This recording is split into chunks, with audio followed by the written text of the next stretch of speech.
चाहिँ हाम्रो दिदी आउँदै हुनुहुन्छ अनि हामी दिदीलाई लिनलाई रेडी भइसक्यौँ। अब हामी रेडी भएर जानु लाग्छ है दिदी? आज हामी त एयरपोर्ट बनाएर टिकटक बनाउँछौँ हामी। चाहिँ बुके किन्न आएको दिदीलाई दिदी बनाएर हामी चाहिँ बुके किन्न आएको साथीहरू बनाएको क्या। म चाहिँ यहाँ छु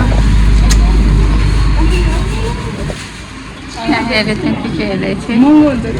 हामी चाहिँ हिँड्दै हिँड्दै जानु लाग्यो। हिँड्दै त होइन बस्नु बुके किनेर आइसक्यौँ हामी। आउनुभयो दिदी मसँग बुके छ बिस्तारै फुल होला हामी गाइड र बस ल हामी चाहिँ लिन जाँदैछौँ है एयरपोर्टतिर। फ्लाइट डिले हुने भएर यहाँबाट हिँड्दै जाऊँ है। डुल्दै डुल्दै टाइम लाग्छ गएर बस्नुपर्छ भनेर चाहिँ हामी बिस्तारै जाँदैछौँ। उता चाहिँ कञ्चन हुनुहुन्छ दिदी चाहिँ कञ्चन हुनुहुन्छ।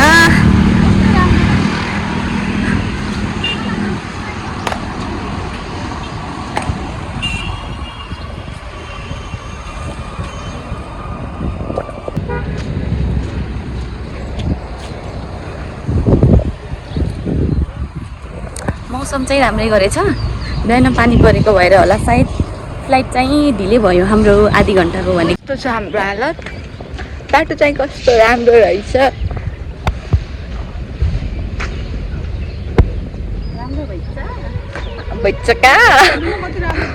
भनेको जाने बेला त रुन्न भन्दा भन्दै रुन आउनु रहेछ। आउने बेला त झन् खुसी हुन्छ के रुनु होइन। शोभा जाने बेला मलाई के भयो भन्दा गाई सुन म रुन्न भनेर कति कन्ट्रोल गरेर बसिरहेको थिएँ होइन। अनि त्यसपछि कन्ट्रोल गर्दा गर्दै कस्तो रुन आइहाल्यो क्या। गेटबाट छिर्दाखेरि त भित्र जाँदाखेरि त रोएँ नि तर कोही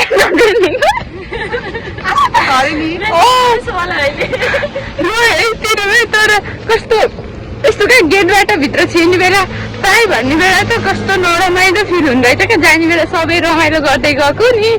अनि त्यसपछि गएर छोडेर आउँदा त्यति बेला फेरि मलाई होस्टेलमा 7:30 बजे आइज भने त्यही माथि मन कति आत्तिक थियो। फ्लाइट फेरि अहिले ढिलो थियो। आत्तिक थियो कहाँ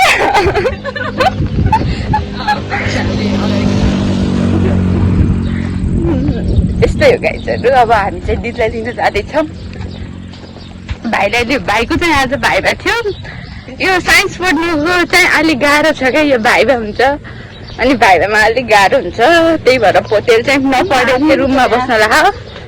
तिमी जस्तै न्यानो तिमी जस्तै शीतल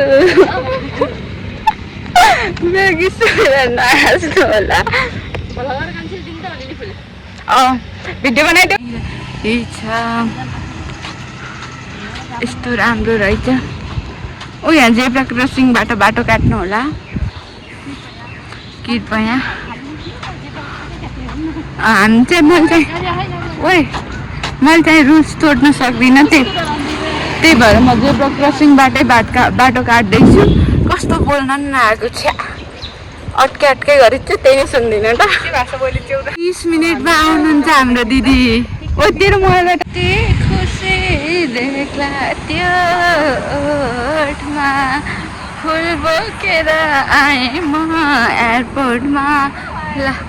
लाउरे झोलाको आउँदा मलाई ल्याइदिनु कसैले औठी तोलाको। घर नि हिँड्नु पाइन्छ भनेपछि के भन्नु केही नभन्नु। खिचाले मजाले पछाडि अगाडि मेरो थुतु देखाएन किनकि म भ्लग बनाउँदा कहिले मेरै थुतु नै हाल्दैन। सब अरूलाई खिच्दै ठिकै हुन्छ कि मेरो खिचिदिने मान्छे नै हुन्न। आज चाहिँ यो चाहिँ पोखराको एयरपोर्ट हो।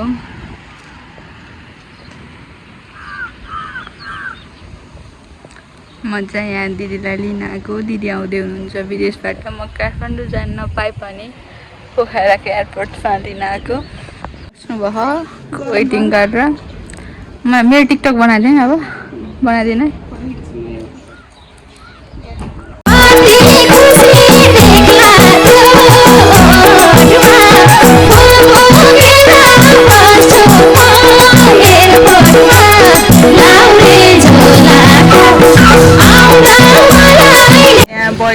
आइसक्नु भयो रे दिदी अनि बुकी लिएर रेडी भएर बसेछ एक्साइटेड छ बहिनी धेरै नै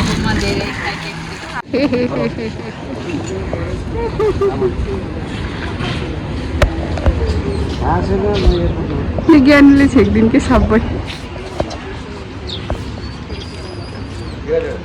बाटोमा नछेक्छु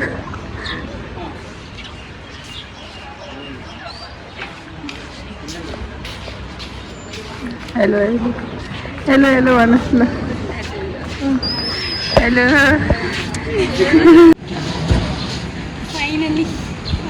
ज्ञानु कार्की यता साथीहरू हामी चाहिँ दिदी आइसक्नुभयो अब चाहिँ ट्याक्सीमा जानु भएको